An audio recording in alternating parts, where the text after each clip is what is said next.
Hello everyone, আশা করছি তোমরা সকলেই ভালো আছো।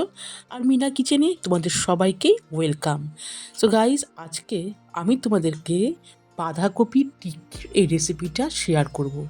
গরম গরম সসের সাথে খেতে ভীষণই ভালো লাগে। তোমাদের ইচ্ছে হলে তোমরাও কিন্তু বিকেলবেলা এইভাবে ট্রাই করতে পারো। তাহলে চলো গাইজ, তোমরা দেখতে থাকো। তো গাইজ দেখো, সবার প্রথমে আমি এখানে এক বাটি বাঁধাকপি এইভাবে বড় সাইজের করে কেটে নিয়েছি। এরপরে ওভেনে আমি কড়াইয়ে জল বসিয়ে দিয়েছি। জল খানিকটা উষ্ণ গরম হয়ে গেলে এই কেটে রাখা বাঁধাকপিগুলোকে দিয়ে দিব। তো তোমরা দেখতেই পাচ্ছ আমি কিন্তু এখানে এই বাঁধাকপিগুলো একটু মোটা করেই কেটেছি। তো গাইস দেখো, এবারে কিন্তু এই বাঁধাকপিগুলো ফুটে উঠেছে। আর আমি এখানে এই বাঁধাকপিগুলোকে বেশি সেদ্ধ করব না, একটু যাতে কাঁচা কাঁচা থাকে, মানে অর্ধেক সেদ্ধ। তো গাইস দেখো, তোমরা বুঝতে পারছো এবারে আমি এই বাঁধাকপিগুলোকে নামিয়ে নিয়েছি। আর দেখো বন্ধুরা, আমি যাতে জলটা খুব তাড়াতাড়ি ঝরিয়ে পড়ে সেই জন্য আমি এইরকম একটি পাত্রে মানে ছাঁকনিতে রেখেছি। এরপরে এই বাঁধাকপিগুলো ঠান্ডা হয়ে গেলে আমি হাতের সাহায্যে এইভাবে বাঁধাকপিগুলোকে চেপে জলগুলোকে ঝরিয়ে নিচ্ছি।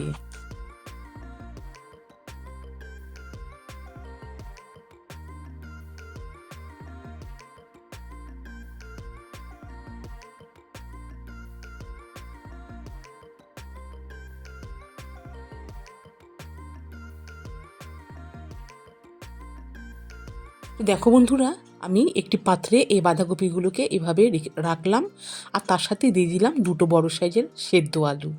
এবারে আলু আর বাঁধাকপিটাকে আমি একসাথে ভালো করে মেখে নিব।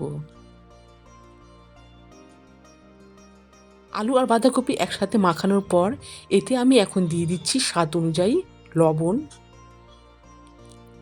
দিয়ে দিচ্ছি 1 চামচ মেথির পাতা, আর এইখানে আছে দেখো বন্ধুরা ম্যাগির মশলা। তোমরা এখানে ম্যাগি মশলার পরিবর্তে চাট মশলাও কিন্তু ইউজ করতে পারো।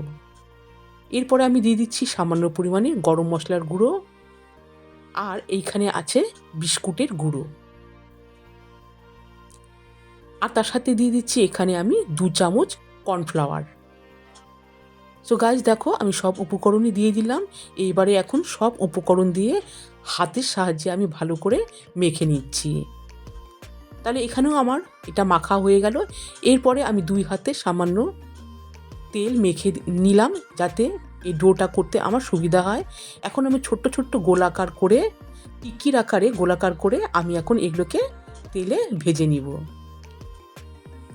তো গাইস দেখো, আমি আগেই ওভেনে কড়াই বসিয়ে দিয়েছিলাম আর দিয়ে দিয়েছিলাম সোয়াবিন অয়েল। তেল গরম হয়ে গেলে মিডিয়াম আছে এখন আমি এই টিক্কিগুলোকে দিয়ে দিচ্ছি। এক পাশটা আমি এখন উল্টে দিচ্ছি। তো দেখো বন্ধুরা, তোমরা দেখতে পাচ্ছ একটা সাইড কিন্তু বেশ সুন্দর ব্রাউন হয়ে গেছে।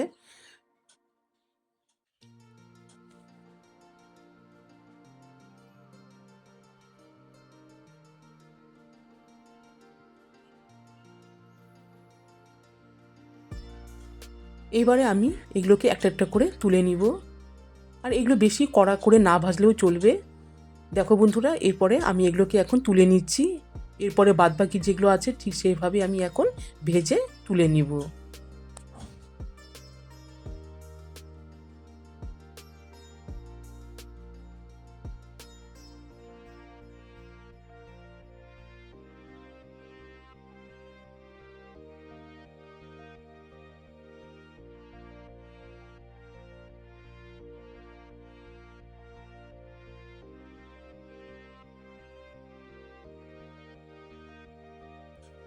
সো গাইস দেখো, বাঁধাকপির টিক্কি কিন্তু রেডি। ভীষণই সুন্দর একটা কালার, আর এটা খেতেও বেশ মজা হয়। দেখো বন্ধুরা, তোমরা কিন্তু দেখে বুঝতে পারছো। আর এগুলো টিক্কিগুলো কিন্তু একটাও কিন্তু ভেঙে যায়নি। শুধু মাখানোর প্রসেসিংটা ভালো রাখতে হবে। আর শুধু খালি টিক্কিও ভালো লাগে না, তার সাথে আমি এখানে সস নিয়ে আসলাম। এভাবে তোমরা সসের সাথে গরম গরম এই বাঁধাকপির টিক্কি পরিবেশন করতে পারবে। এত সুন্দর বাঁধাকপির টিক্কির একটা রেসিপি আর তার সাথে সস আছে, আর সইতে পারলাম না, খেয়েই নিলাম। তাহলে বন্ধুরা, আজকের এই রেসিপিটা কেমন হয়েছে? আশা করছি তোমাদের সকলেরই ভালো লেগেছে।